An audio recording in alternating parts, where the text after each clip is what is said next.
free to show me out. It's not your manners I'm concerned about. We merely pay the respect we owe. But, Mother, why this hurry? Must you go? I must. This house appalls me.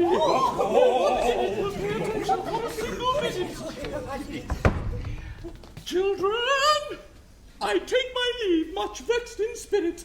I offer good advice, but you won't hear it. You all break in and chatter on and on. It's like a madhouse with a keeper gone. If you ask me. And you talk too much, and I'm afraid you're much too saucy to be the maid.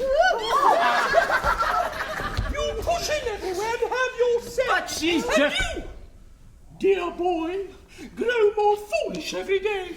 To think my grandson should be such a dunce. I've said 1,000 times, if I've said it once, if you keep the course on which you've started, you'll leave your worthy father broken-hearted. I think... And you, his sister, seem so pure, so shy, so innocent and so demure. But you know what they say about still waters. I pity parents with secretive daughters. And as for you, child, might I add, your behavior's extremely bad, and you're a poor example for these children too. Their dear, dead mother fared far better than you, and you're much too free with money, and I'm distressed to see you so elaborately dressed. Oh, Mary! Really? Mother, you are her sister, and I respect and love you. Yet, if I were my son, this lady's good and pious spouse, I would not welcome you in my house. You're full of worldly counsels, which I fear are not suitable for decent folk to hear. I've spoken bluntly, madam, but it behooves us not to mince words when righteous father moves us. Your man, Tartuffe, it's full of holy speeches. And practices precisely what he preaches. He's a fine man and should be listened to. I will not hear him mocked by fools like you. Good God! Do you expect me to submit to the tyranny of that carping hypocrite? Must we forego all joys and satisfactions? Thank you, dear. Because that bigot censures all our actions. To hear him talk, and he talks all the time. There's nothing one can do that's not a crime. He rails at everything, your dear Tartuffe. Whatever he reproves deserves reproof. He's out to save your souls. And you should all love him as my son would have you do. Ah, no, grandmother. I could never take to such a rascal, even for my father's sake. That is how I feel, and I shall not dissemble. His every action makes me seethe and tremble with helpless anger. And I have no doubt that he and I shall shortly have it out. Surely, it's a shame and a disgrace to see this man usurp the master's place, to see this beggar, who when first he came had not a shoe or shoestring to his name, so far forget himself that he behaves as if this house were his, and we his slaves. You see him as a saint. I'm far less awed. In fact, I see right through him. He's a fraud. Nonsense! You all regard him with distaste and fear because he tells you what you're loath to hear, condemns your sins, points out your moral flaws, and humbly strives to further creation's cause. Oh, pish! If sin is all that bothers him, why is it he's so upset when folk drop in to visit? Is heaven so outraged by a social call that he must prophesy against us all? I tell you what I think. If you ask me, he's jealous of my mistress' company. Doreen! Rubbish! He's not alone, child, in complaining of all your promiscuous entertaining. Why, the whole neighborhood's upset, I know, by all the carriages that come and go.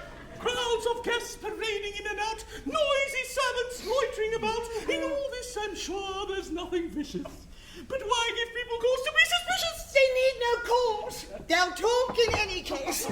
Madam, this world would be a joyless place if Fearing what malicious tongues might say, we locked our doors and turned our friends away. And even if one did so dreary a thing, do you think those tongues would cease their chattering? One can't fight slander. It's a losing battle. Let us instead ignore their tittle-tattle. Let's strive to live by conscience-clear decrees, and let the gossips gossip as they please. If there is talk against us, I know the source. It's Daphne! And her little husband, of course.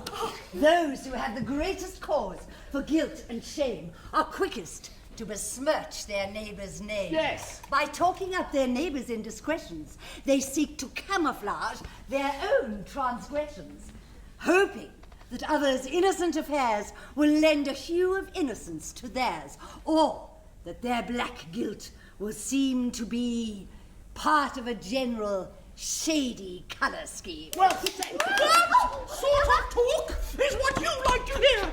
Therefore you'd like us all to keep still, my dear, while Madam rattles on the livelong day. Nevertheless, I mean to have my say. All right, grandmother.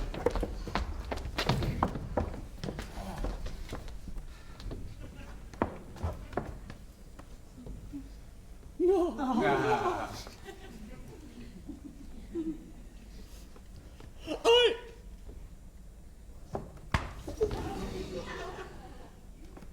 I tell you that you're all blessed to have Tartuffe dwelling here as my son's guest beneath this roof that good fate has sent in to forestall its wrath by leading you all to the true path.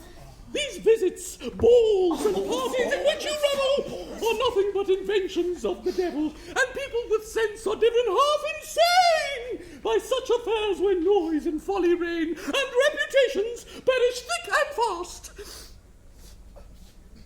As a wise pastor said Sunday last, parties are towers of Babylon. Babylon. Because the guests all babble on. Babble on. I heard that laugh! I saw that wink! Children, I leave this household much dismayed and vexed. Farewell, grandmother. I cannot say when I shall see you next. Wake up! Don't just stand there gaping into space. I'll slap some sense into that stupid face.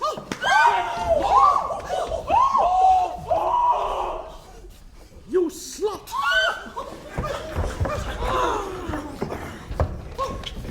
Now, stay behind. I want no further pieces of her mind. Oh, that old lady. Oh, what wouldn't she say if she could hear you speak of her that way? She'd thank you for the lady, but I'm sure she'd find the old a little premature. What a scene she made, and what a din. And how this man Tartuffe has taken her in. Yes, but her son is even worse deceived. His folly must be seen to be believed. In the late troubles, he played an able part and served his king with wise and loyal heart, but he's quite lost his senses since he fell beneath Tartuffe's infatuating spell. He calls him brother. Brother. And loves him as his life, preferring him to mother, child, or wife. In him and him alone will he confide. He's made him his confessor and his guide. He pets and pampers him with a love more tender than any pretty mistress could engender. Gives him place of honor when they dine, delights to see him gorging like a swine, stuffs him with dainties until his guts distend, and when he belches, cries, God bless you, friend. In short, he's mad. He worships him. He dotes. His deeds he marvels at. His words he quotes. And Tartuffe, much pleased at finding so easy a victim, has in 100 ways beguiled and tricked him, milked him of money, and, with his permission, established here a sort of inquisition. He sermonizes us in thundering tones and confiscates our ribbons and colognes. Last week, he tore a kerchief into pieces because he found it pressed in a life of Jesus. Madame. Sister, you did well not to follow. She stood by the door and said verbatim, "Oh, shit, say, woof, woof." I saw my husband coming in. Doreen. I think I'd best go upstairs and take a little rest. Yes. I'll wait and greet him here. Then I really must go. I've only time to say hello. Well, sound him on my sister's wedding, please. I've heard Tartuffe's against it, and that he's convinced my father to withdraw his blessing. And as you know, I would find that most distressing. Unless Molière and Marianne can marry, my hopes to wed his brother will miscarry, and I'm determined... Oh, he's coming. Brother? Brother? Oh, sister. Good day. Well, welcome back. Sorry I can't stay. How was the country? Blooming, I trust, and green. Excuse me, sister, just one moment. Doreen! To set my mind at rest, I like to learn the household news the moment I return. Has all been well these 2 days I've been gone? How's the family? What's been going on? Your wife 2 days ago had a bad fever and a fierce headache which refused to leave her. And Tartuffe? Tartuffe? Why, he's round and red, bursting with health and excellent evening. Poor fellow. Well, that night at the dinner table, your wife was unable to take a single bite. Her headache pain, she said, was simply hellish. And Tartuffe? He ate his meal with relish and zealously devoured, in her presence, a leg of mutton and a brace of pheasants. Oh, poor fellow. Well, her pains continued strong, and so she tossed and tossed the whole night long. Now icy cold, now burning like a flame. Brother? We sat beside her bed till morning came. Yes. And Tartuffe? Having eaten, he rose and sought his room, already in a doze, got into his warm bed and snored away in perfect peace until the break of day. Poor fellow. After much ado, we talked her into sending for the doctor. He bled her, and her fever quickly fell. Good. And Tartuffe? He bore it very well. To keep his cheerfulness at any cost, and to make up for the blood Madame had lost, he drank at lunch 4 beakers full of port. Poor fellow. Well, they're both doing well, in short. I'll go and tell Madame that you had expressed keen sympathy and anxious interest. Yes.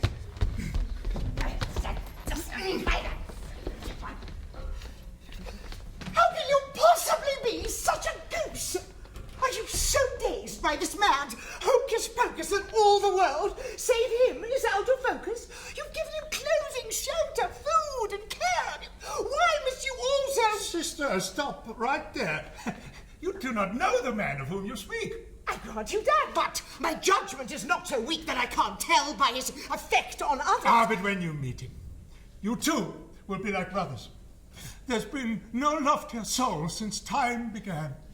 He is a man who...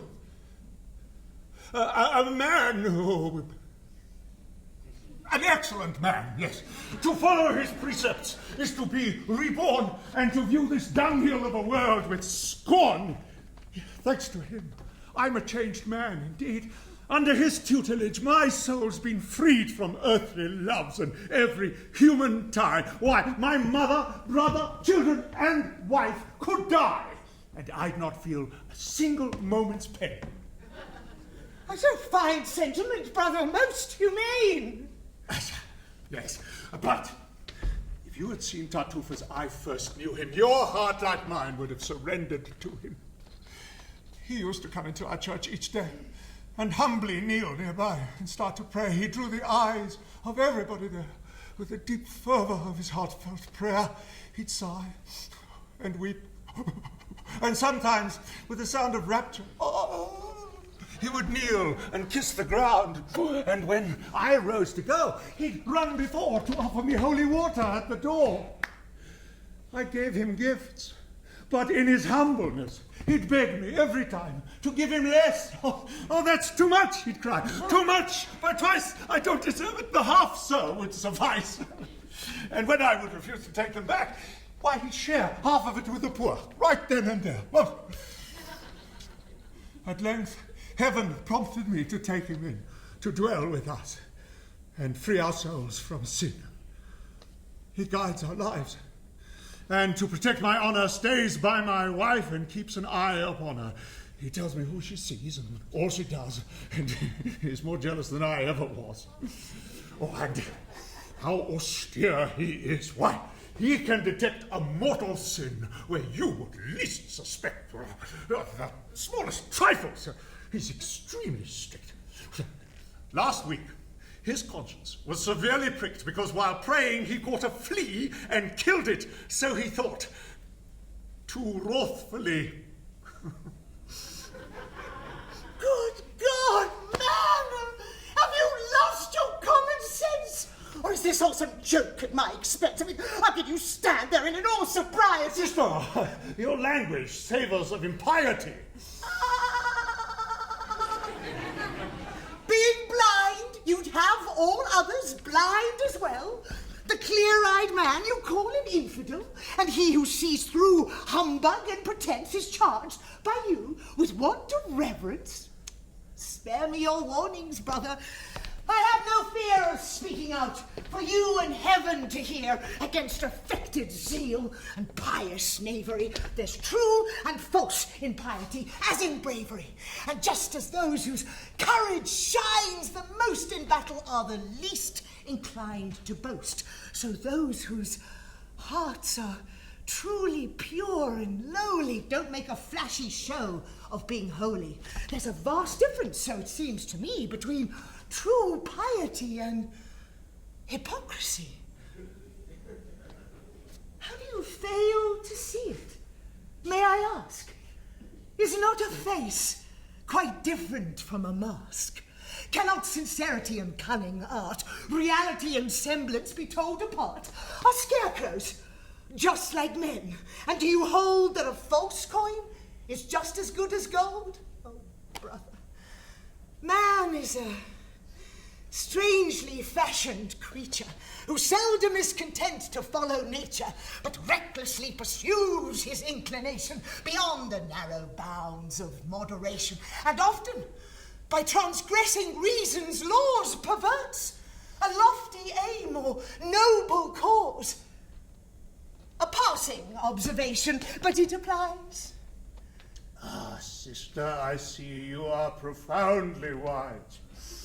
You harbour all the insight of the age, our one clear mind, our only sage, our Era's oracle, our Cato too, and all mankind are fools compared to you. Oh, brother! I don't pretend to be a sage, nor have I all the wisdom of the age. There's just one insight I would dare to claim.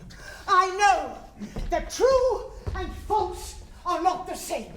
So there is nothing I find more base than specious pieties, dishonest face, than these bold mountebanks, these histrions whose impious mummeries and hollow shows exploit our love of heaven and make a jest of all that men think holiest and best. Of these calculating souls who offer prayers not to their maker but as public wares, who seek to buy respect and reputation with lifted eyes and sighs of exaltation. Of these charlatans, I say, whose pilgrim souls proceed by way of heaven toward earthly goals, who weep and pray and swindle and extort, who preach the monkish life but haunt the court,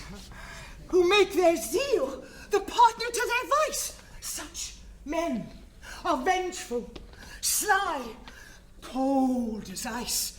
And when there's an enemy to defame, they cloak their spite in fair religion's name, their private spleen and malice being made to seem a high and virtuous crusade, until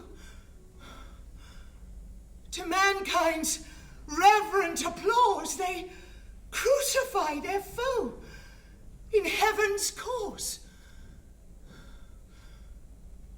While your praise of Tartuffe is quite sincere, I think that you have been dreadfully deluded. Uh-huh. Now, sister, is your speech concluded? Why, yes. Your servant, ma'am. Oh, no, brother. Wait. There's, one more matter. You agreed of late that, young Molière might have your daughter's hand. I did. And set the date, I understand. Quite so. You've now postponed it, is that true? No doubt. The match no longer pleases you? Who knows? Do you mean to go back on your word? Well, I won't say that. Has anything occurred which might entitle you to break your pledge? Perhaps. Where is you hem and haw and hedge? The boy asked me to sound you in this affair. It's been a pleasure. What shall I tell Valère? Whatever you like. What have you decided? What are your plans? I plan, madame, to be guided by heaven's will. Oh, come, brother! Don't talk rot! You've given Valère your word. Will you keep it or not? Good day. This looks like poor Valère's undoing. I'll go and warn him that there's trouble brewing.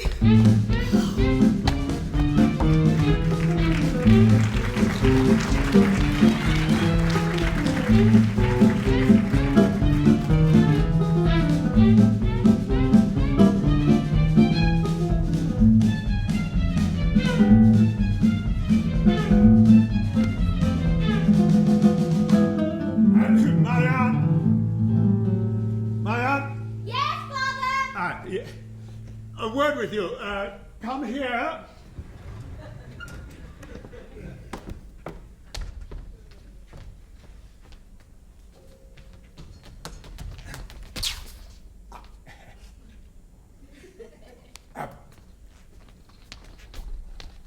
What are you looking for? Eavesdroppers, dear. Just making sure we shan't be overheard. See, someone in here could hear our every word. Right. Good. We're safe. Now, Marianne. You're a sweet child who's tractable and mild, whom I hold dear and think most highly of. I'm deeply grateful, Father, for your love. Oh, that is well said, daughter. And you can repay me if in all things you cheerfully obey me. To please you, sir, is what delights me best. Oh, good, good. Now, what do you think of Tartuffe, our guest? Why, sir? Yes. Weigh your answer. Think it through. Oh, dear. I'll say whatever you wish me to. Oh, that is very wisely said, my daughter. Say of him, then, that he is the very worthiest of men, that you're fond of him, and would rejoice in being his wife if that should be my choice. Well, what? What's that? Well, forgive me, pray. What, did you not hear me? Of who, sir? Shall I say that I am fond of him and would rejoice in being his wife, if that should be your choice? Why, of Tartuffe. But, Father, that's false, you know. Why would you have me say what isn't so? Because I am resolved it shall be true, that it's my wish should be enough for you. You can't mean, Father. Yes, yes. Tartuffe shall be allied by marriage to this family. He's to be your husband. Is that clear? It is a father's privilege to... Oh. What are you doing? here! Is curiosity so fierce a passion with you that you must eavesdrop in this fashion?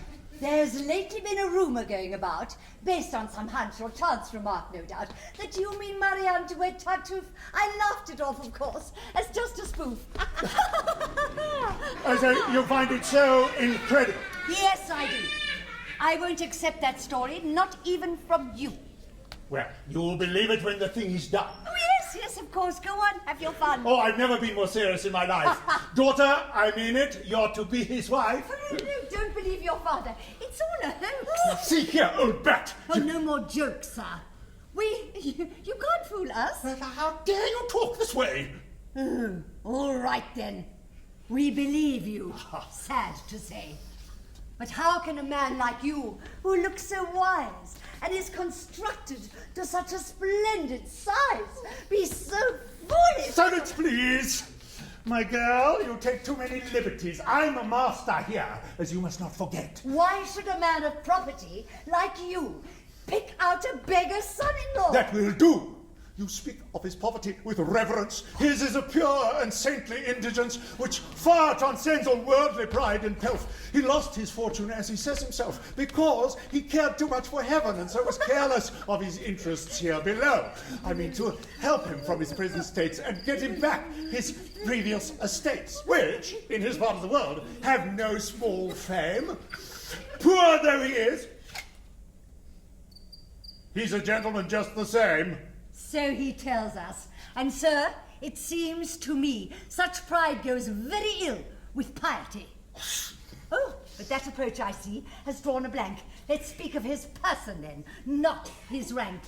Doesn't it seem to you a trifle grim to give a girl like her to a man like him, when two are so ill-suited? Can't you see what the sad consequence is going to be? A young girl's virtue is imperiled, sir, when such a marriage is imposed on her. It's hard to be a faithful wife, in short, to certain husbands of a certain sort. You would do well to ponder what I said. Daughter, we'll disregard this dunderhead.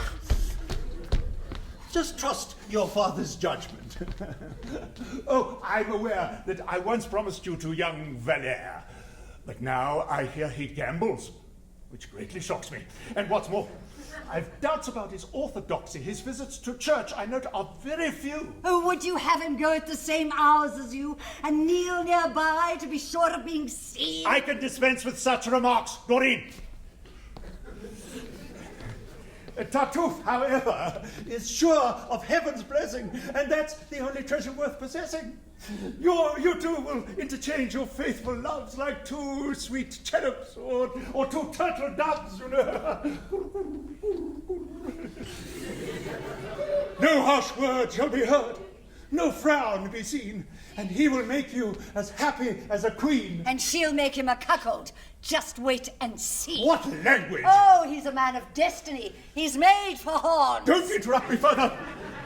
When will you learn that certain things are none of your concern? It's your sake that I interfere. Oh, well, that's most good of you. Now hold your tongue. Do you hear? If I didn't love you. Oh, spare me your affection. I love you, sir, in spite of your objections. Oh, blast! Can't bear, sir, for your honour's sake, to let you make this ludicrous mistake. Do you mean to go on talking? If I didn't protest this sinful marriage, my conscience couldn't rest. If you didn't hold your tongue, you little shrew,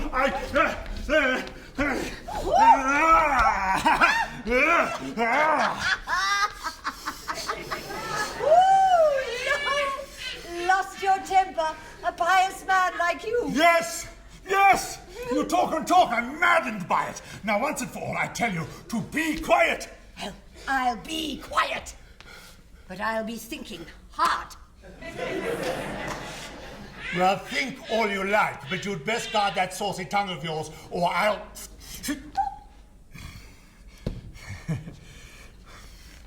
Now, child, I've weighed this matter fully. It drives me wild that I can't speak. Tartuffe is no young dandy, but still his person. He's as sweet as candy. He's such that even if you don't care for his other merits... Oh, they'll make a lovely pair. But if I was she, no man would marry me against my inclination and go scot-free. Huh? It seems you treat my orders as a joke. What's the matter? It is not to you I spoke.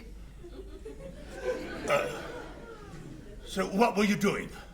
Talking to myself, that's all. Well,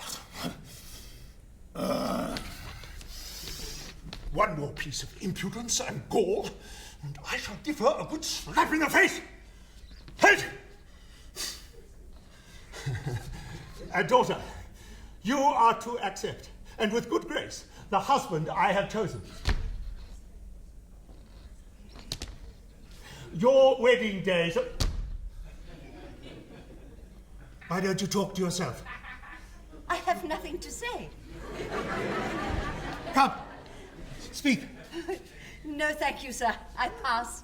Come, just one word, I'm waiting. I'd not be such an arse. In short, dear daughter, I mean to be obeyed, and you are to bow to the sound choice I have made. I've not been such a monster. Even in jest.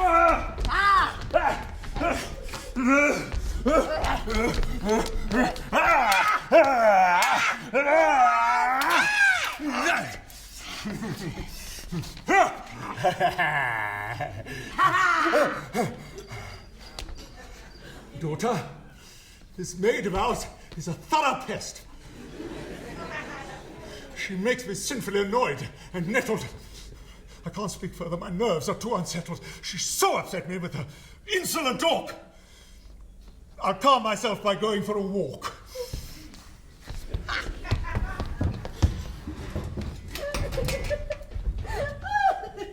Well, have you lost your tongue, girl? Must I play your part and say the lines you ought to say? Faced with a fate so hideous and absurd, can you not utter one dissenting word? What good would it do? A father's power is great. Resist him now, or it'll be too late. But I... Tell him you cannot love at a father's whim, that you shall marry for yourself, not him. And since you are to be the bride, it's you, not he, that must be satisfied.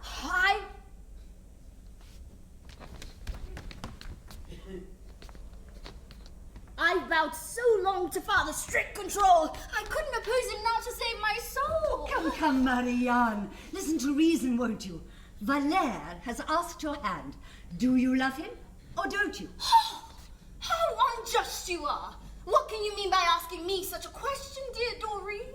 You know the depths of my affection for him. I've told you 100 times how I adore him. You love him, then? More than I can express. And he, I take it, cares for you no less? I think so. And you both with equal fire burn to be married? Oh, that is our one desire. What of Tartuffe, then? What of your father's plan? I'll kill myself if I'm forced to wed that man. I hadn't thought of that recourse. How splendid.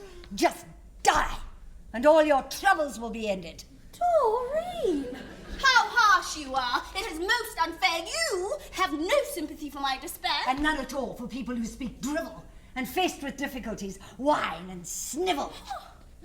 True love requires a heart that's firm and strong.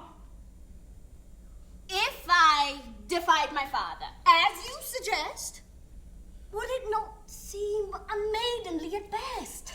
Shall I defend my love at the expense of brazenness and disobedience? Shall I parade my heart's desires and for love? No, I ask nothing of you. You clearly want to be Madame Tartuffe, and I feel bound not to oppose a wish so very sound. Monsieur Tartuffe. Now there's a man of weight. Yes, yes. Monsieur Tartuffe, I'm bound to state, is quite a person. That's not to be denied. 'Twill be no little thing to be his bride. His teeth are black. He has a waxy complexion. And all in all, he'll suit you to perfection. How triumphant you will feel at having caught a husband so ideal. Blah, blah, blah, blah, blah. Do stop teasing and use your cleverness to get me out of this appalling mess. Advise me, and I'll do whatever you say. No. A dutiful daughter must obey her father, even if he weds her to an ape. Your future's bright. Why struggle to escape? Oh, you turn my blood into ice. Stop torturing me and give me your advice. Your servant, madam. Doreen! I beg of you! No, you deserve it. This marriage must go through. Doreen! No. Not Tartuffe! Oh, you know I think him. Tartuffe's your cup of tea, and you shall drink him. I've always told you everything and relied. No, you deserve to be Tartuffified. Well, since you mock me and refuse to care, I'll henceforth seek my solace in despair. Despair shall be my counselor and friend, and help me bring my sorrows to an end. Oh, there now. Come back. Oh, my anger has subsided. You do deserve some pity, I've decided. Oh, Doreen, if Father makes me undergo this dreadful martyrdom, I'll die, I know. Don't fret. It won't be difficult to discover some plan of action. What? Oh, but there's Molière, your lover. Oh, bollocks, Tartuffe.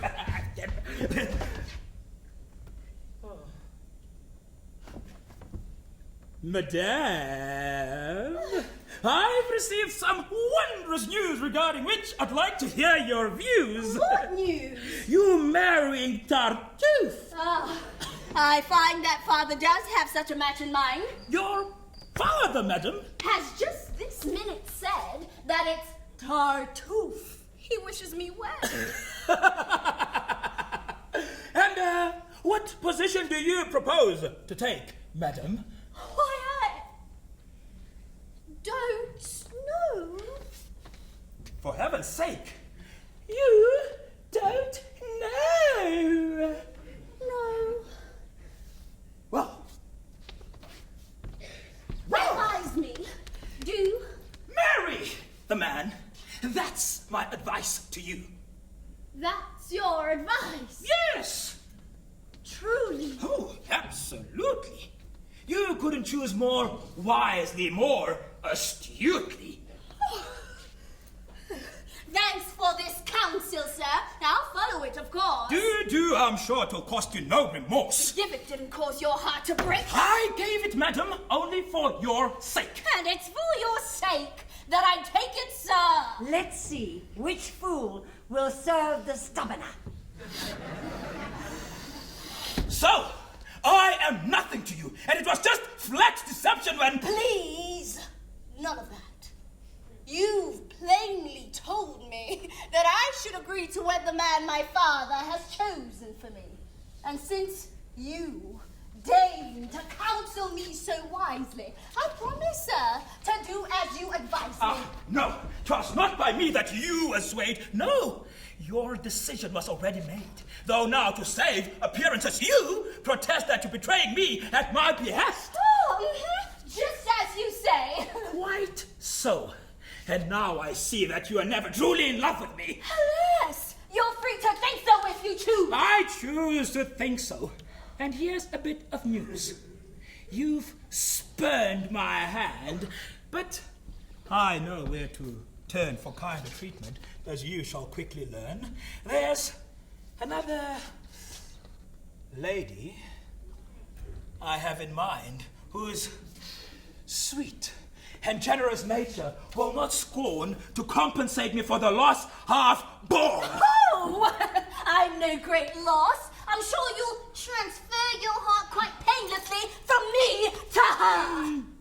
Oh. I'll do my best to take in my stride the pain I feel at being cast aside. No self-respecting person is expected to go on loving once he has been rejected. No, that's a fine, high-minded sentiment. One to which any sane man would assent.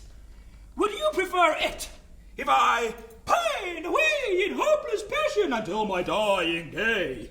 Am I to yield to a rival's arms and not console myself with other charms? Go then, console yourself. Don't hesitate. I wish you to indeed. I cannot wait. You wish me to? Yes.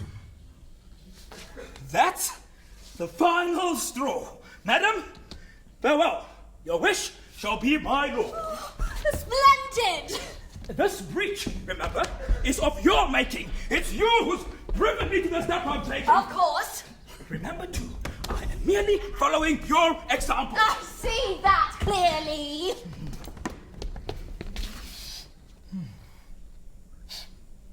Enough? I'll go and do your bidding then. Good. You shall never see my face again. Oh, excellent. Yes? What? What's that? What did you say? Nothing. You're dreaming. Ah, well, I'm on my way. Farewell, Madame. Farewell. If you ask me, you're both as mad can be. Do stop this nonsense now. I only let you squabble for so long to see where it would get you. Whoa there, Monsieur Molière. What's this, Doreen? Come here. No, my heart is too full of spleen. Don't hold me back. Her wish must be obeyed. Oh. No, it is too late now. My decision's already made. Oh, boo. He hates the sight of me. That's pain. I'll go and so deliver him from his pain. Now you run away. Come back. Nothing you say will kill me. Let me go. No. She cannot bear my presence, I perceive. To spare her further torment, I shall leave. Again. You'll not escape, sir. Don't you try it. Now come here, you two. Stop fussing and be quiet. What do you want of me? What's the point of this? Ha! Ha!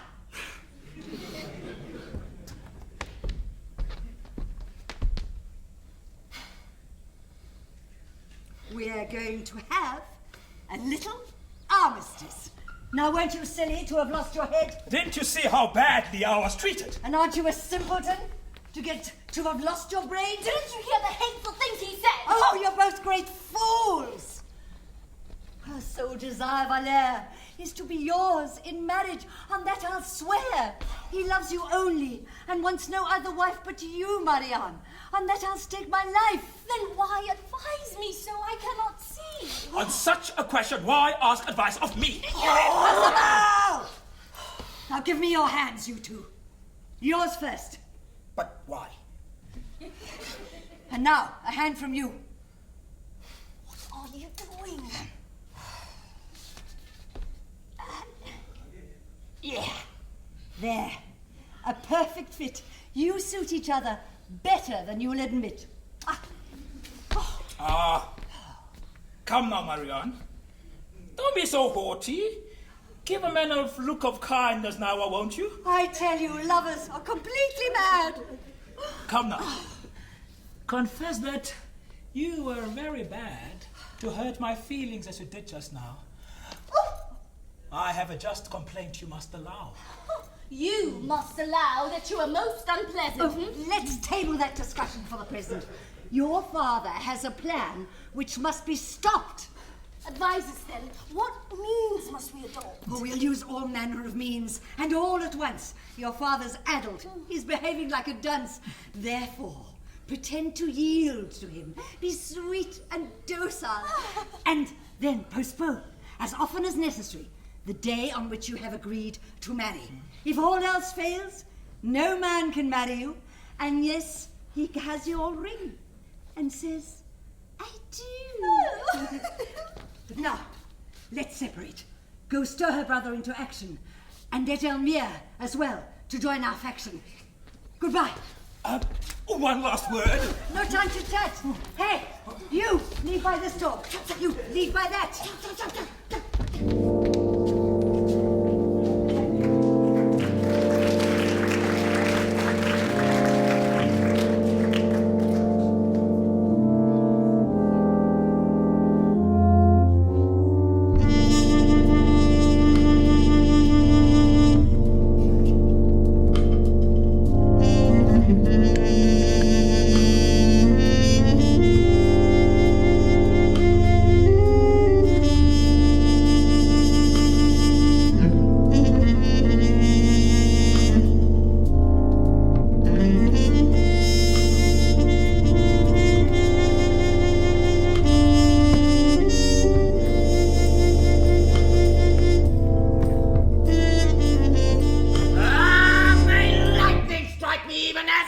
speak.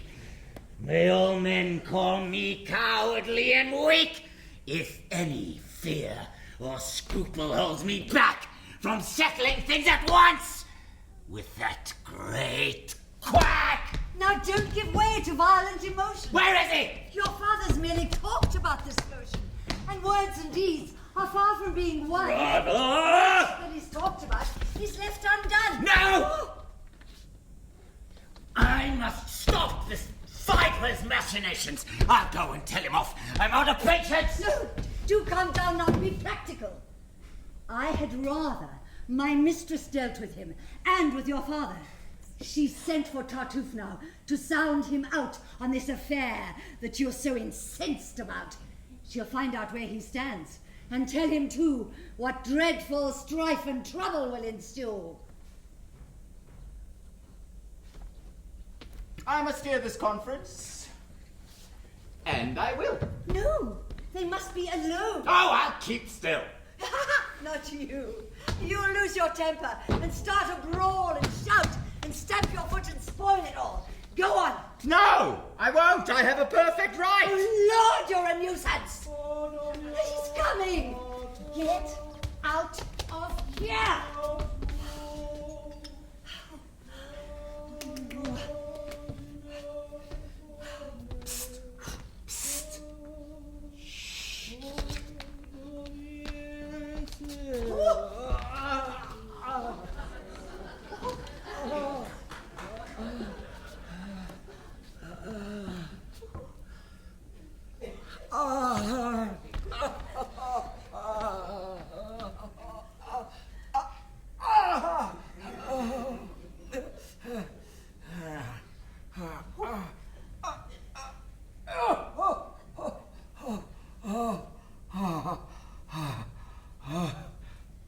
Hang up my hair shirt.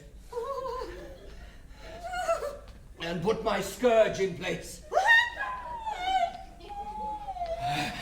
And let's pray for heaven's perpetual grace. I'm off to the prison now to share my last few coins with the poor wretches there. What a fake! What affectation!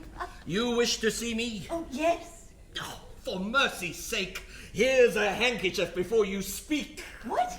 Cover that bosom, girl.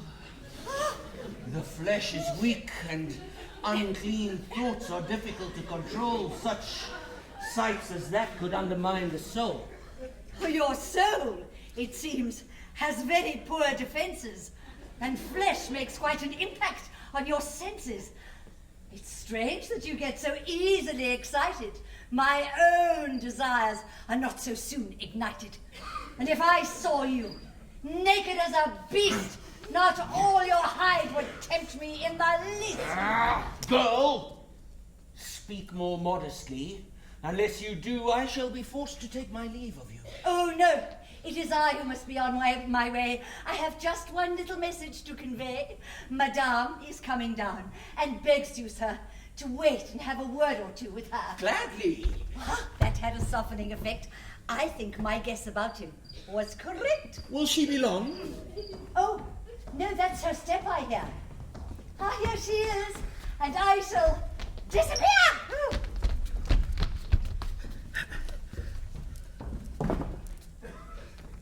May heaven, whose infinite goodness we adore, preserve your body and soul forevermore. I thank you for that pious wish, but please, do take a chair and let's be more at ease.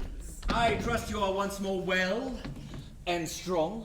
The fever didn't last for long. My prayers are too unworthy, I'm sure, to have gained from heaven such a gracious cure. You shouldn't have troubled so. I don't deserve it. Your health is priceless, madam, and to preserve it I'd gladly give my own in all sincerity. Sir, you outdo us all in pious charity. You've been most kind. I count myself your debtor. 'Twas nothing, I long to serve you better.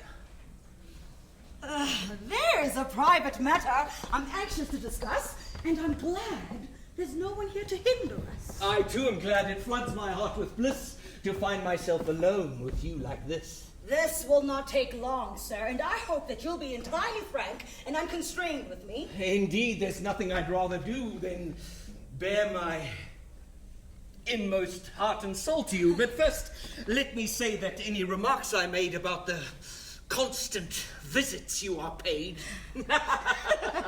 were not prompted by any mean emotion, but rather by a pure and deep devotion of father. No need for explanation. Your sole concern, I'm sure, was for my salvation. Quite so, in such great fervor do I keep. You're pitching! What's from excess of zeal? I never meant to cause you pain, I swear.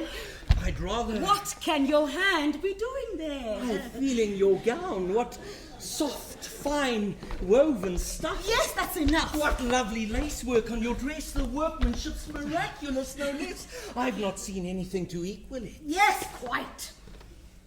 But let's talk business for a bit. They say my husband means to break his word and give his daughter to you, sir. Had you heard? He did once mention it, but I confess I dream of quite a different happiness. I see. You care for nothing here below. My heart's not made of stone, you know. All your desires mount heavenward, I'm sure, in scorn of all that is earthly and impure. How could I look on you, O flawless creature, and not adore the author of all nature, feeling a love both passionate and pure, for you is triumph of self-portraiture. At first I trembled, lest that love should be a subtle snare that hell hath set for me. But soon, fair being, I became aware that my deep passion could be made to square with rectitude and with my bounden duty. I thereupon surrendered to your beauty. It is, I know, presumptuous on my part to bring you this poor offering of my heart. You are my peace, my solace, my salvation. On you rests my bliss or desolation. I bide your judgment, and as you think best, I shall be either miserable or blessed. Your declaration is most gallant, sir. Thank you. But don't you think it's out of character? You'd have done better to restrain your passion and think before you spoke in such a fashion. It ill becomes a pious man like you. I may be pious, but I'm human too. I know such words sound strange to me coming from me, but I'm no angel nor was meant to be. Before your seraph glance, divinely sweet, my heart's defenses crumbled in defeat, and nothing fasting, prayers, or tears might do will stay my soul from adoring you. Of course, with my sort, there need be no anxiety, no fear of scandal, nor notoriety. Men of my sort, we love completely, and one may trust our reticence completely. In short, my dear Almir, I offer you love without scandal, pleasure without fear. Aren't you afraid that I may take a notion and tell my husband of your warm devotion, and that supposing he were duly told, his feelings towards you might grow run cold? Madam, you'll forgive my violent affections. As human weakness, human imperfections, and that fairest creature bear in mind, I am but flesh and blood, and am not blind. Some women might do otherwise, perhaps.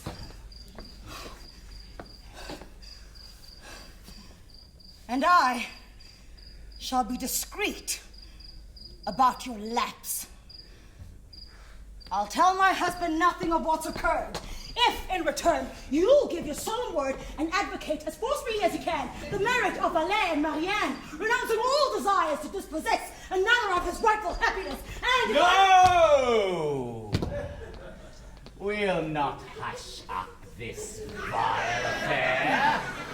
I heard it all behind the curtain there where... Oh, heaven! In order to confound the pride of this great rascal, prompted me to hide. Ah, now I have my long-awaited chance to punish his deceit and arrogance and give my father clear and shocking proof of the black character of his dear Tartuffe. Demise, I'll be content if he will study to deserve my leniency. Good wives laugh off such trifles and forget them. Why should they tell their husbands and upset them? You have your reasons for taking such a course, and I have reasons too, of equal force. To spare him now would be insanely wrong. I have swallowed my just wrath for far too long, and watched this insolent bigot bringing strife and bitterness into our family life. Ah!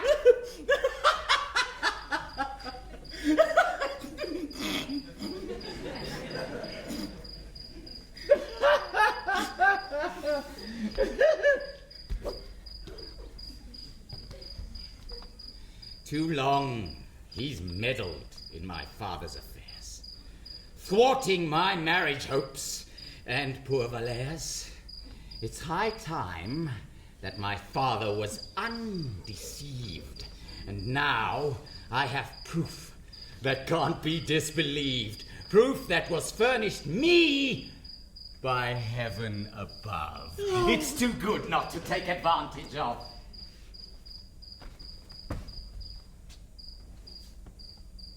This is my chance, and I deserve to lose it.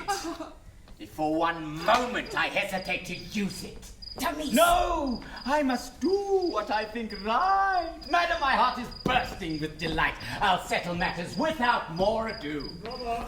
And here, most opportunely, is my cue. Brother. Father! Brother! We're glad you've joined us. Let us advise you of some fresh news, which doubtless will surprise you. You've just now been repaid with interest for all your loving kindness to our guest. He's shown his warm and grateful feelings toward you. It's with a pair of horns he would reward you. Yes, I disturbed him with your wife and heard his whole adulterous offer, every word. She, with her all too gentle disposition, would not have told you of his proposition. But I will not make terms with brazen lechery, and feel that not to tell you would be treachery. And I hold that one's husband's peace of mind should not be spoiled by tattle of this kind. One's honor doesn't require it. To be proficient in keeping men at bay is quite sufficient. These are my sentiments, Demise, and I wish that you had heeded me and held your peace. Can it be true, this dreadful thing I hear? Yes, brother. I'm a wicked man, I fear. A wretched sinner, all depraved and twisted, the greatest villain that ever existed. My life's a heap of crimes, it grows by the minute. There's nothing but foulness and corruption in it. Believe what you are told and drive Tartuffe like some base criminal from beneath your roof. Ah, you deceitful boy! How dare you try to blacken his purity with so foul an eye? What? Are you taken in by such a bluff? Did you not hear? Enough, you rogue, enough! Oh, brother, let him speak. You are being unjust. Believe his story. The boy deserves your trust. Though the world takes me for a man of worth, I'm truly the most worthless man on earth. Yes, my dear son, speak out now. Call me chief of sinners, a wretch, a murderer, a thief. I'll kneel here before you as you pour those names on my head. A just punishment for the life I've led. Oh, this is too much, brother. Have you no heart? Are you so hoodwinked by this rascal's heart? Silence, you monster, brother. I pray you, rise. Villain! Silence! What you realise? One more word from you and I shall tear you limb from limb. In God's name, you're being harsh with him. I'd rather far be tortured at the stake than see him bear one scratch for my poor sake. Ingrate! Oh, I beg you on bended knee to pardon him. Such goodness cannot be. Now there's true charity. What? You... Be still, you villain! I know your motives. I know you wish him ill. Yes, all of you. Wife, children, servants, all. You conspire against him and desire his fall, employing every shameful trick you can to alienate me from this saintly man. But the more you do to drive him away, the more I'll do to keep him. Without delay, I shall confound you all by giving him my daughter as his bride. You're going to force her to accept his hand! Yes, and this very night. Do you understand? I shall defy you all and make it clear that I'm the one who gives the orders here. Come, wretch, kneel down and kiss his blessed feet and ask his pardon for your black deceit. I ask that villain's pardon! I'd rather... You're insulting! I need to fire your father! This stick! This stick! No! Release me! No! Out of my house this minute! Be off with you! And never dare set foot in it again!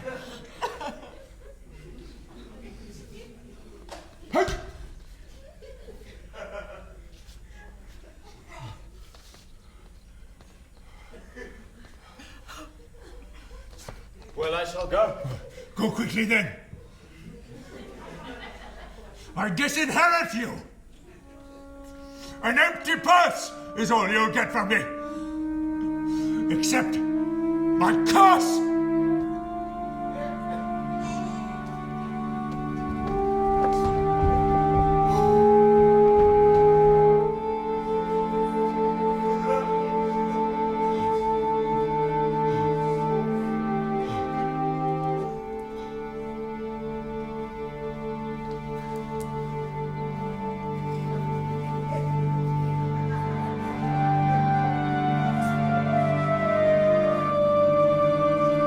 How he blasphemed your goodness. What a son! Forgive him, creation, as I've already done. Oh, you don't know how it hurts when someone tries to blacken me, my dear brother's eyes. The mere thought of such ingratitude plunges my soul into so dark a mood. Grips my heart with terror. I gasp for breath. I cannot speak. I find myself near death. You blackguard! Why did I spare you? Compose yourself. And don't be hurt, dear friend.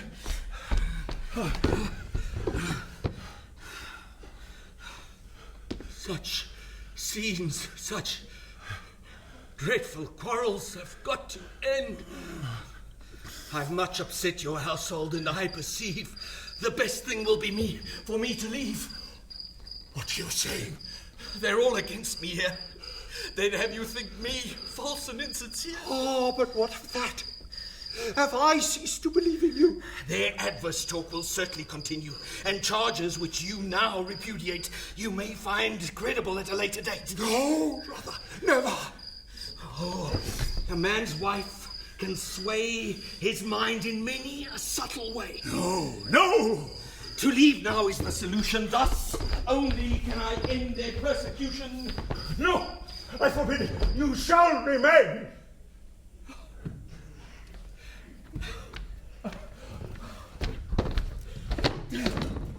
Twill mean much martyrdom and pain, but if you wish enough, so be it.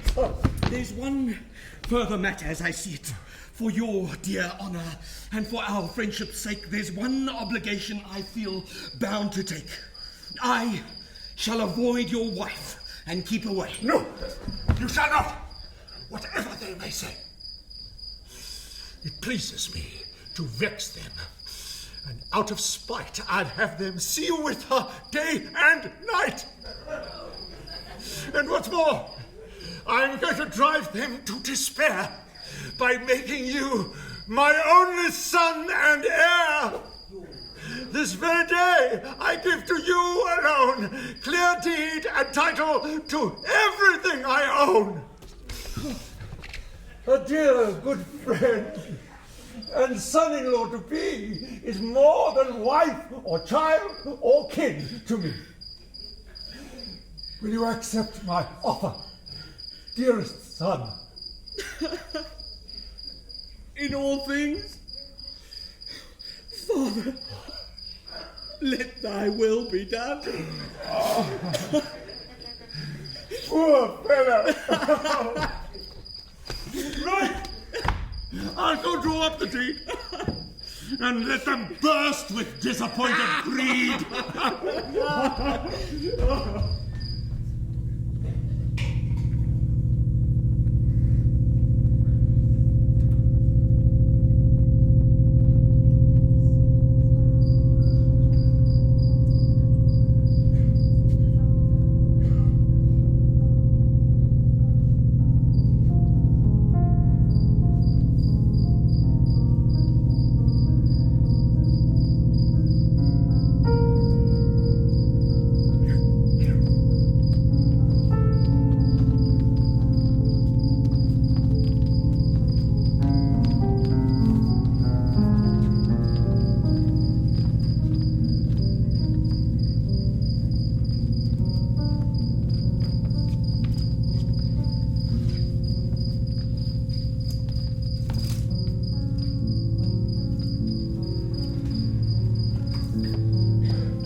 I'm glad we've met, sir. And I'll give my view of this sad matter in a word or two. As to who's guilty, that I shan't discuss. Let's say it was Damis who caused the fuss, assuming then that you have been ill-used by young Damis and groundlessly accused. Should you stand by and watch your father make his only son an exile for your sake? Again, I tell you, frankly, be advised. The whole town, high and low, is scandalized. This quarrel must be mended, and my advice is not to push matters to a further crisis, no.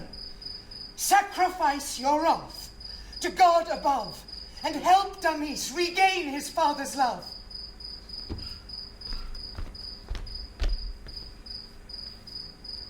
Alas, for my part, it should bring me great joy in doing so. I've nothing against the boy. I pardon all. I harbour no resentment, and to serve him would afford me much contentment. But heaven's interest will not have it so. If he comes back, I shall have to go after his conduct so extreme, so vicious. How further intercourse would look suspicious. God knows what people would think. Why, they'd describe my goodness to him as some sort of bribe.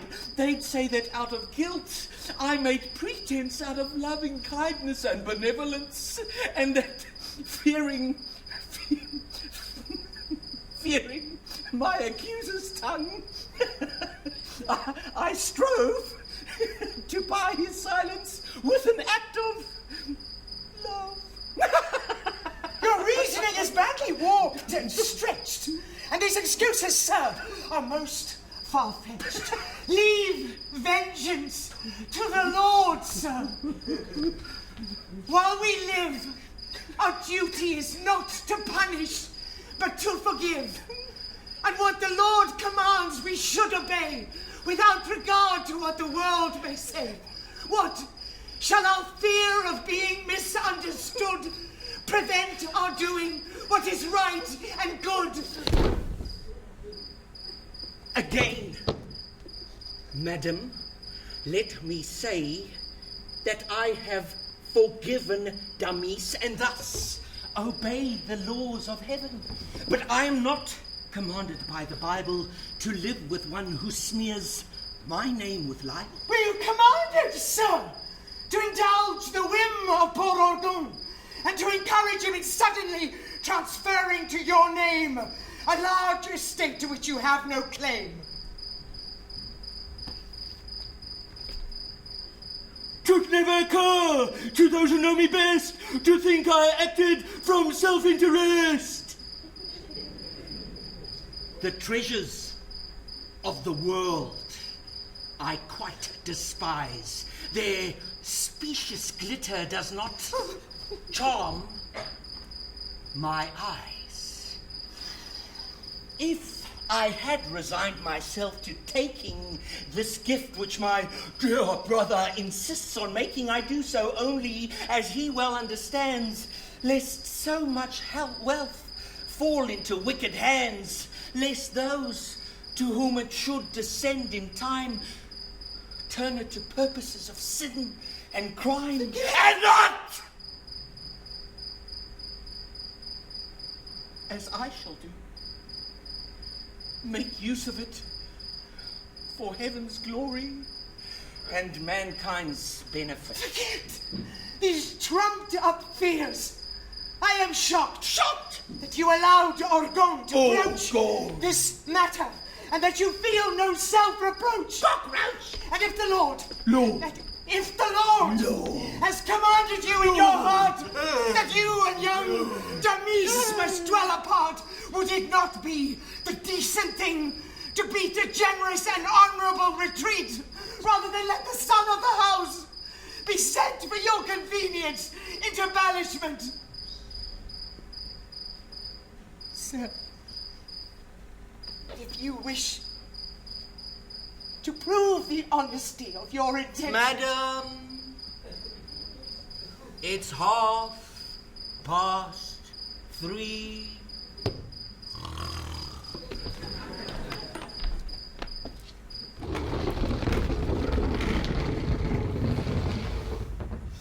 And I have certain pious duties to attend to. I hope my prompt departure does not offend you.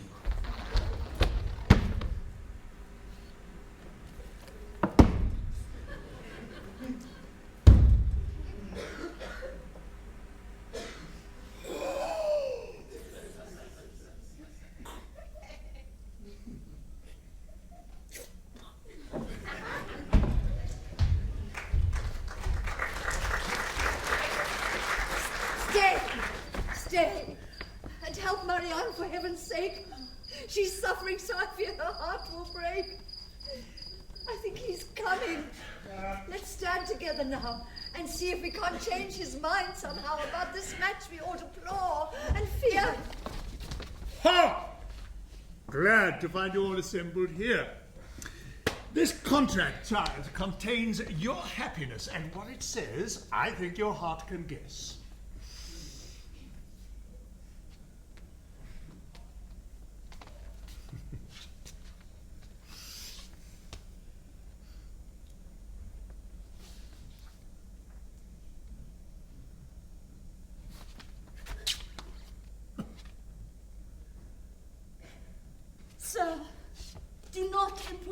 father's power, I pray you to crush my heart and force it to obey you.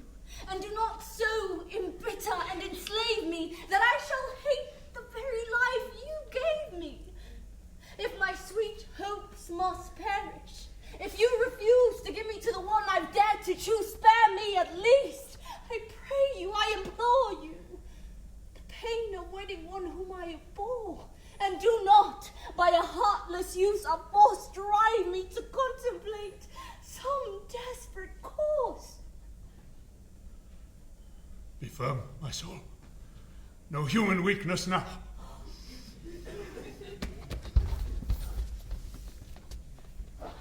I don't resent your love for him. Allow your heart free rein, sir. Give him your properties. If that's not enough, take mine from me. He's welcome to my money. Take it. Do. But don't, I pray you, include my person to spare me. I beg you. And let me end the tale of my sad days behind a convent veil. A convent! When crossed in their amours, all lovesick girls have the same thought as yours. Get up! The more you loathe the man and dread him, the more ennobling it will be to wed him. Marry Tartuffe and mortify your flesh. Enough! Don't start your whimpering afresh. Why? Please still not one more word out of you. You speak when you are spoken to. If I may offer a word of counsel here. Sister, in counselling you have no peer. All your advice is forceful, sound, and clever. I don't propose to follow it, however. You are indeed bewitched! To take no warning from our account of what occurred this morning! Madam, I know a few plain facts, and one is that you're partial to my rascal son. Hence, when he sought to make Tartuffe the victim of a base lie, you dared not contradict him. Ah, but you underplayed your part, my pet. You should have seemed more angry, more upset. When men make overtures, must we reply in righteous anger and a battle cry? Must we turn back their amorous advances with sharp reproaches and fiery glances? My taste is for good-natured rectitude, and I dislike the sort of savage prude who guards her virtue with her teeth and claws and tears men's eyes out for the slightest cause. I found that a polite and cool rebuff discourages a lover quite enough. I know the facts, and shall not be shaken. Oh, I marvel at your power to be mistaken! What is, I wonder? Carrie, wait for you. If I could show you that our tale was true. Show me. Yes. Rot. Come. What if I found a way to make you see the truth as plain as day? Nonsense. Do answer me. I'm not. And don't be absurd. I'm not now trying to ask you to trust our word. Supposing that from some hiding place in here, you could learn the whole sad truth by eye and ear. What would you say of your good friend after that? I would say nothing, by Jehoshaphat. It can't be true. You have too long been deceived, and I am too tired of being disbelieved. Come, let's put my statements to the test, and you shall see the truth made manifest. Well, I will take your challenge. Now do your uttermost. Let's see how you make good your empty boast. Bring him to me. He's crafty. It may be hard to catch the cunning scoundrel off his guard. No, amorous men are gullible. Their deceit so blinds them that they're never hard to cheat. Have him come down. Please, leave us for a bit.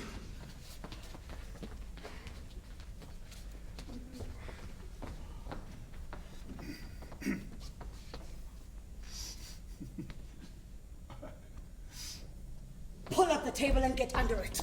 What? Why there? Under the table. And once you're there, take care that you're neither seen nor heard. Well, I will indulge you, since I gave my word to see you through this infantile charade. Once it is over, you'll be glad we played.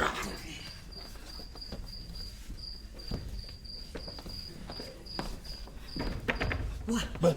Whatever I may say, you must excuse as part of the deceit I'm forced to use. I shall employ sweet speeches to the task of making that imposter drop his mask. I'll gladly stop when you decide that all your fears are fully satisfied, and count on you when you have seen what sort of man he is to intervene and not to expose me to his odious lust any moment longer than you feel you must. Remember, you're to save me from my plight whenever... Hush, he's here. Get out of sight.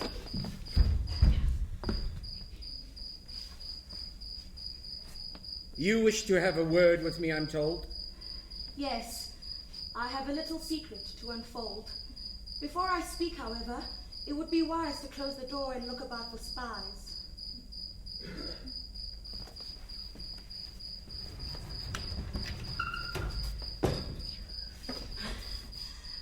The very last thing that must happen now is a repetition of his morning's row. Oh, I've never been so badly caught off guard. And you saw how hard I tried to make that troublesome Damis control his dreadful temper and hold his peace. But in my confusion, I didn't have the sense simply to contradict his evidence. But as it happened, that was for the best. This storm has only bettered your position. My husband doesn't have the least suspicion. And now, in mockery of those who do, he bids me continually be with you, and that is why, quite fearless of reproof, I can now be alone with my Tartuffe, and why my heart, too quick to yield, feels free to let its passion be revealed. Madam, your words confuse me. Not long ago, you spoke in quite a different style, you know. Oh, sir, if that refusal made you smart, it's little you know of a woman's heart, or what that heart is trying to convey when it resists in such a feeble way always.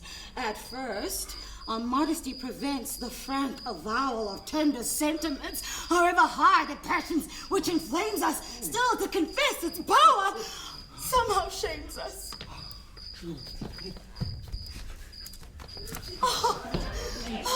But since I'm started, tell me if you will, would I have tried to make Damis be still? Would I have listened calm and unoffended until your the offer of love was ended and been mild in my reaction? Had your sweet words not given me satisfaction? And when I tried to force you to undo the marriage vows my husband has in view, what did my urgent pleading signify if not that I admired you and that I deplored the thought that someone might own part of a heart that I wished for mine alone? Madam, no happiness is so complete as when from lips we love come words so sweet. And yet, I must beg leave now to confess some lingering doubts as to my happiness. Might this not all be a trick?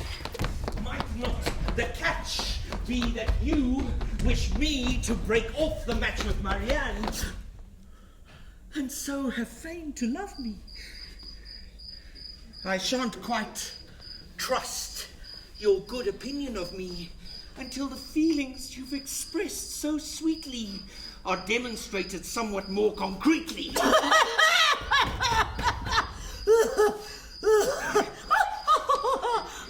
Why be in such a hurry? Must my heart exhaust its bounty at the very start? The less we merit, the less we dare to hope, and without doubts words can never cope. Madam, I shan't quite believe my dream until I savour some palpable assurance of your favour. Oh, can it be right to press me with such force? Give me no quarter, show me no remorse, take advantage of your stern insistence of the fond feelings that weaken my resistance. If you look with favour on my love, why then begrudge me some clear proof thereof? Oh, but how? How can I confess without offence to heaven which you feel such reverence? Well, if heaven's all that holds you back, don't worry. I can remove that hindrance in a hurry. Nothing of that sort need obstruct our path. Must one not be afraid of heaven's wrath? forget such fears and be my pupil. And I shall teach you how to conquer scruple. Some joys, it's true, are wrong in heaven's eyes, but heaven's not averse to compromise. There's a science lately formulated whereby one's conscience may be liberated, and any wrongful act which one may cause to mention may be redeemed by purity of intention.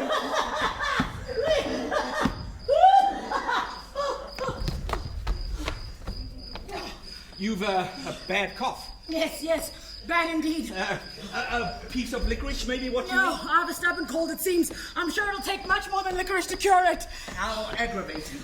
More than I can say! Well, if it troubles you, look at things this way.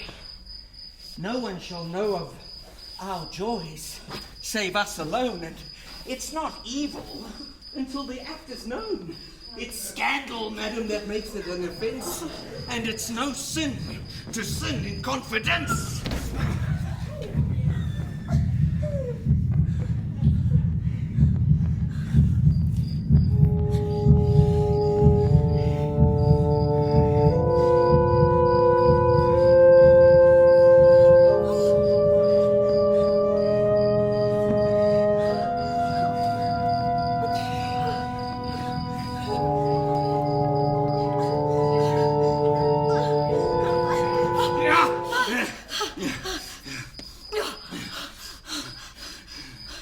Open the door a little and peek out.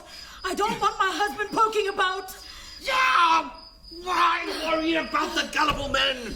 To see us together would fill him with delight, and if he saw the worst, he'd doubt his sight. Nevertheless, step out for a minute into the hall and see that no one's in it. Ah!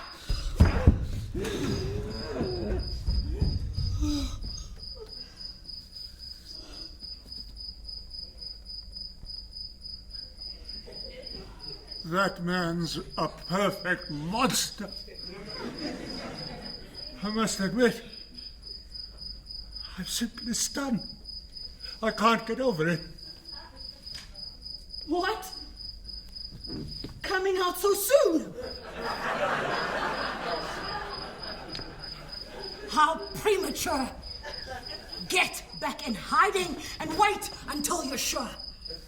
Stay till the end and be convinced completely. We mustn't stop until things are proved concretely. Madam, all things have worked out to perfection. I've given the surrounding rooms a thorough inspection. No one's about. And now... Hold on, my passionate fellow. Not so fast. I would urge a little more restraint. So, you thought you'd fool me, my dear saint. How soon you wearied of the saintly life, marrying my daughter and coveting my wife. But I've long suspected you. And had a feeling I'd catch you soon at your double dealing. Just now, you have given me evidence galore. That's quite enough. I have no wish for more. So sorry to have treated you so slyly. But circumstances forced me to be wily. Brother, you No more talk from you. Just leave this house without more ado. What I intended... Oh, that seems fairly clear. Now, spare me your falsehoods and get out of here!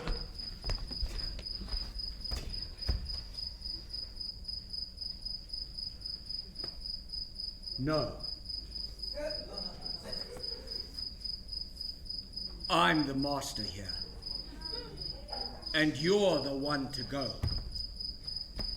This house belongs to me, I'll have you know.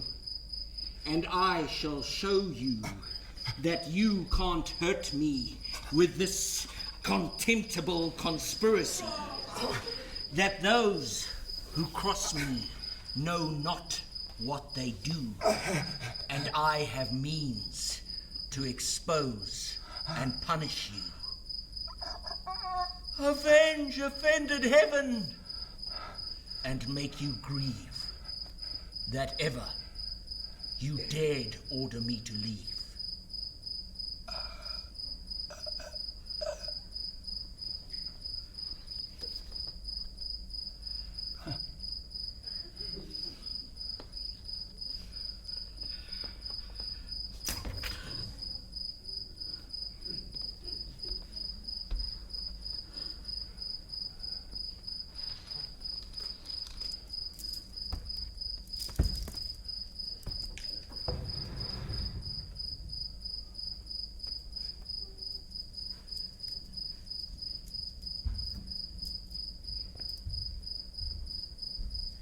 What was the meaning of all that? Dear God, I'm worried. How so? I fear I understood his drift. I'm much disturbed about that deed of gift. You gave him? Yes. It's all been drawn and signed. But one more thing's weighing on my mind. What's that? I'll tell you, but first, let's see if there's a certain strong box in his room upstairs.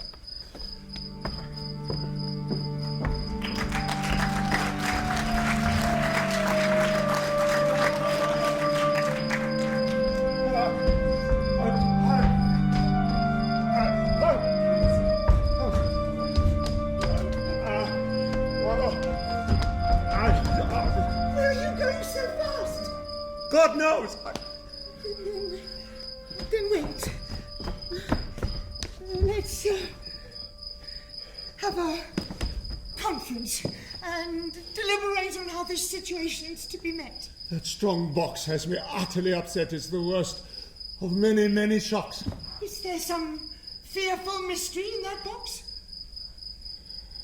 My dear friend Agas gave that box to me with his own hands in utmost secrecy. It was on the very morning of his flight.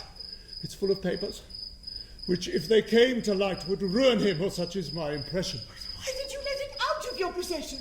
Those papers vexed my conscience, and I thought it best to seek the counsel of my pious guest. That cunning scoundrel got me to agree to leave the strong box in his custody, so that in case of an investigation I might employ a slight equivocation and swear I didn't have them, and thereby, at no expense to conscience, tell a lie. Looks to me as if you're out on a limb, trusting Tartuffe with that box and offering him that deed of gift were actions of a kind that scarcely indicate a prudent mind. With two such weapons, he has the upper hand, and since you're vulnerable as matters stand, you erred once more in bringing him to bay. We should have acted in some subtler way.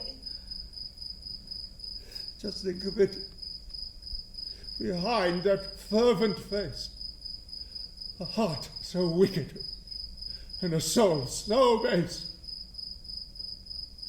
I took him in, a starving beggar, and yet... Enough! By God! I'm through with pious men! Henceforth I'll hate the whole false brotherhood and persecute them worse than Satan could! There you go! Extravagant as ever! Why can you not be rational? You never manage, it seems, to take the middle course, but jump instead between absurd extremes. Come. Just because one impostor made you swallow a show of zeal which turned out to be hollow, shall you conclude that all men are deceivers, and that today there are no true believers? Don't humour fraud, but also don't asperse true piety. The latter fault is worse, and it's best to err, if err one must, as you have done, upon the side of trust. Father.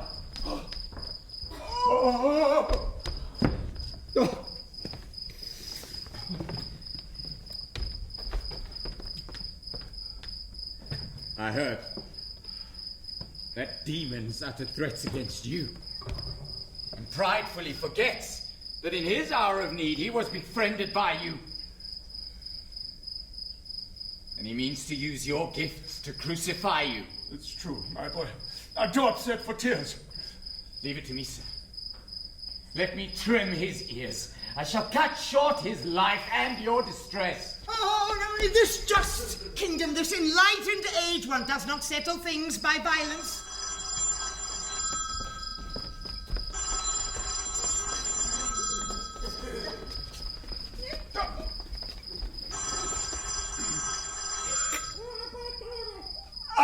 Yes, Mother. I saved that dreadful beggar from starvation. I house him. I treat him as a blood relation. I shower him every day with my largesse. I give him my daughter and all that I possess, and meanwhile, the unconscionable knave tries to induce my wife to misbehave. Poor fellow! What? What's that, Mother? Speak clearly. Say what's on your mind. Well, that has no bearing on the case at all. Yes, well, I told you, I was there and a witness to the crime. Mother, you make me lose my temper. For the last time, I was a witness to the crime. Mother, you're talking nonsense. When will you realize I saw it? Saw it with my eyes. Saw. Do you understand? Must I shout it into your ear before you'll cease to doubt it? Don't drat! Oh, so was I to see his pouring of Elmire as an act of charity? Oh, great God in heaven, what more proof did I need? Was I to sit there watching until he... Mother, you drive me to the brink of impropriety. If you weren't my mother, I'd say to you some dreadful thing or other. Hello? Hello? Heaven be damned! It's your turn now, sir, not to be listened to. You'd not trust us, and now she won't trust you.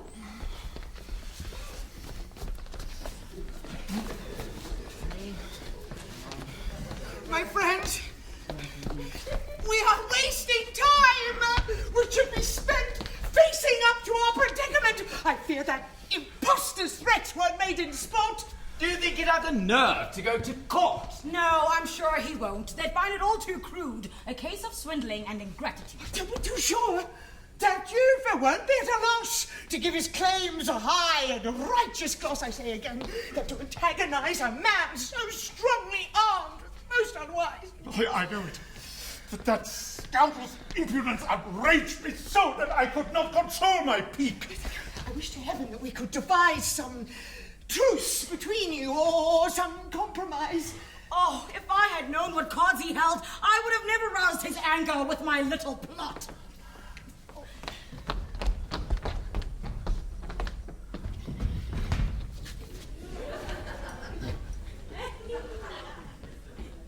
What does that fellow want? Who is he? Go talk to him and tell him that I'm busy. Good day, dear sister. Kindly let me see your master. Oh, he's involved with company and cannot be disturbed just now, I fear. I hate to intrude, but what has brought me here will not disturb your master in any event. Indeed, my news will make him most content. Your name? Just say that I bring greetings from Monsieur Tartuffe, on whose behalf I've come. Sir, he's a very gracious man and bears a message from Tartuffe, which he declares will make you most content. Upon my word, I think this man had best be seen and heard. Perhaps he has some settlement to suggest. How should I treat him? What manner would be best? Control your anger, and if he should offer some fair adjustment, give him your full attention. Good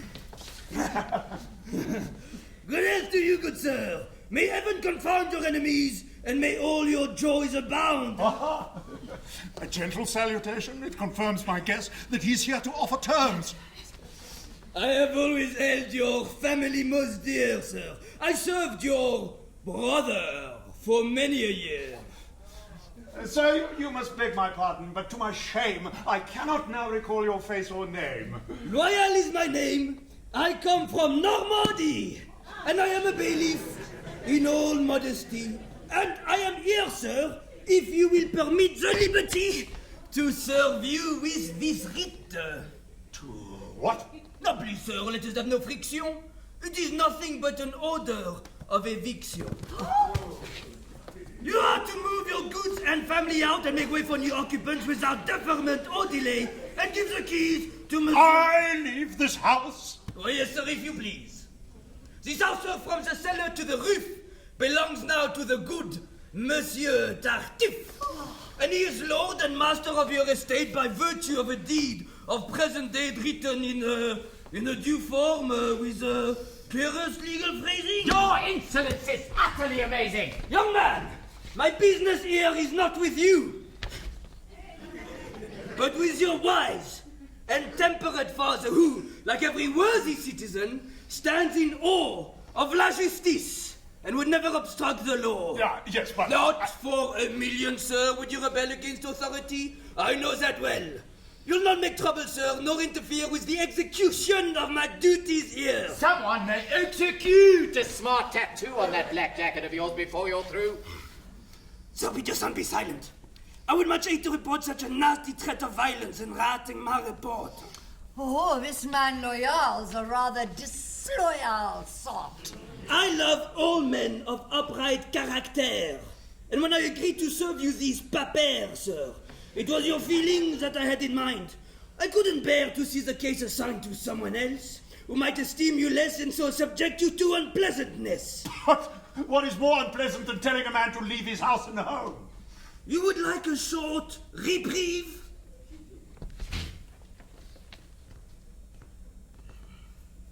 Very well.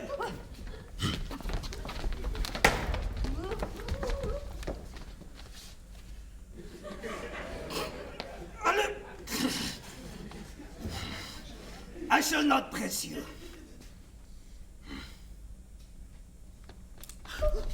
But wait until tomorrow to dispossess you?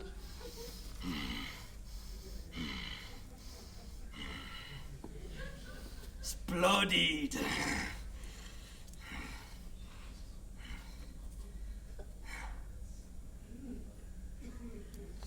Oh. I will come and spend the night here then. Most quietly with half a score of men. For form's sake, sir, you might bring me just before you go to bed the keys to the front door. But bright and early, sir, you must be quick. Move out all your furniture. Every stick. The men I have chosen are both young and strong, and with their help it shouldn't take you long. In short, I will make things pleasant and convenient. And since I am being so extremely lenient, please show me, sir, a like consideration and give me your entire cooperation. Oh, for the pleasure of landing one good clap right on the end of that complacent snout.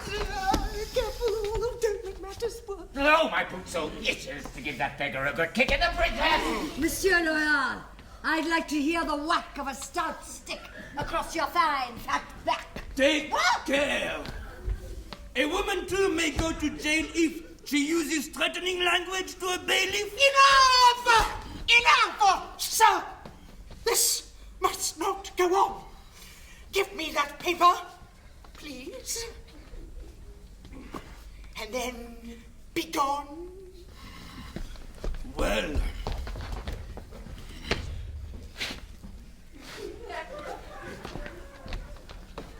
Au revoir. God give you all good cheer. And God confound you and him who sent you here.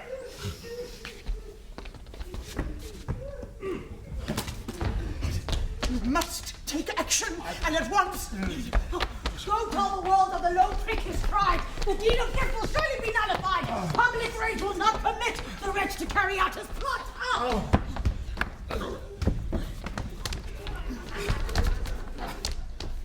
Sir, though I hate to bring you more bad news, such is the danger that I cannot choose. A friend who is extremely close to me and knows my interest in your family has, for my sake, presumed to violate the secrecy that's due to things of state, and sends me news that you are in a plight from which your one salvation lies in flight. That bastard who's imposed on you so denounced you to the king an hour ago, and as supporting evidence displayed the strong box of a certain renegade whose secret papers, so he testified, you had disloyally agreed to hide. I don't know what charges may be pressed, but There's a warrant out for your arrest.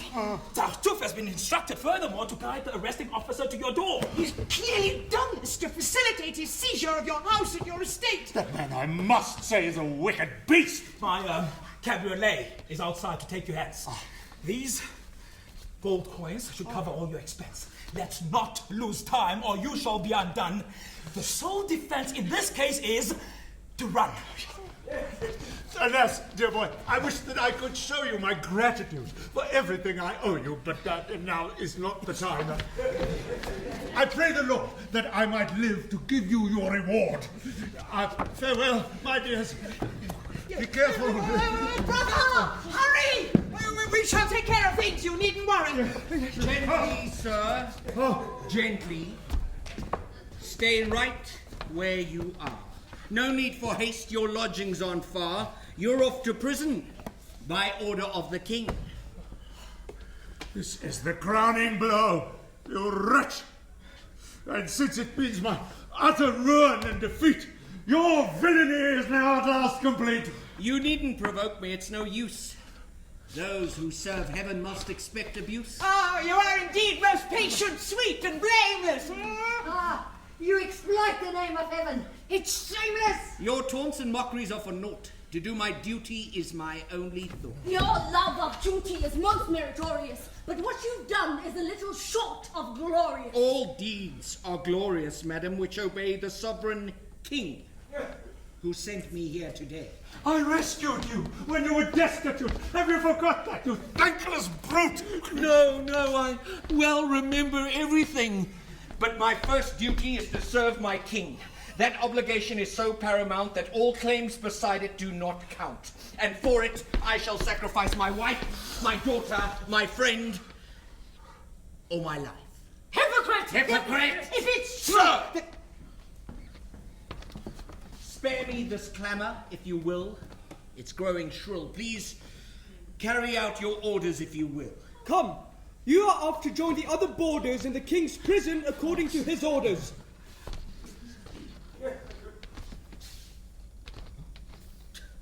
Who, I, sir? Yes. To prison? This can't be true. I owe an explanation, but not to you. So, all is well. Rest easy and be grateful. We serve a king to whom all sham is hateful. A king who sees into our inmost hearts and can't be fooled by any trickster's arts.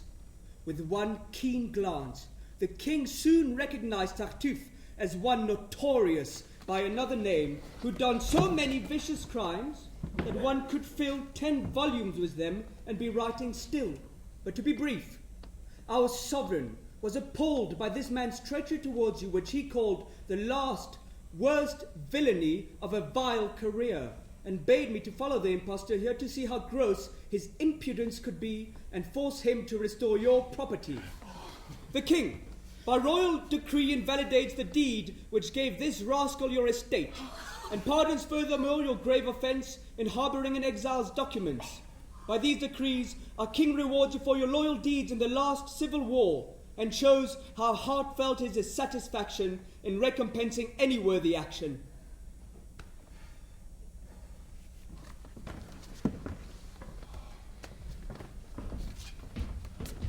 Heaven be praised. I breathe again at last. We're safe. I can't believe the danger's past.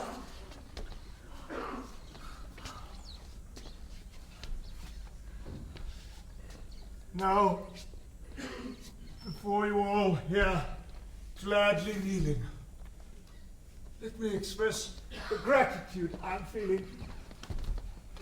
And with that first duty done, I turn with pleasure to a second one and give Valère, whose love has proved so true, the wedded happiness which is his due. Oh.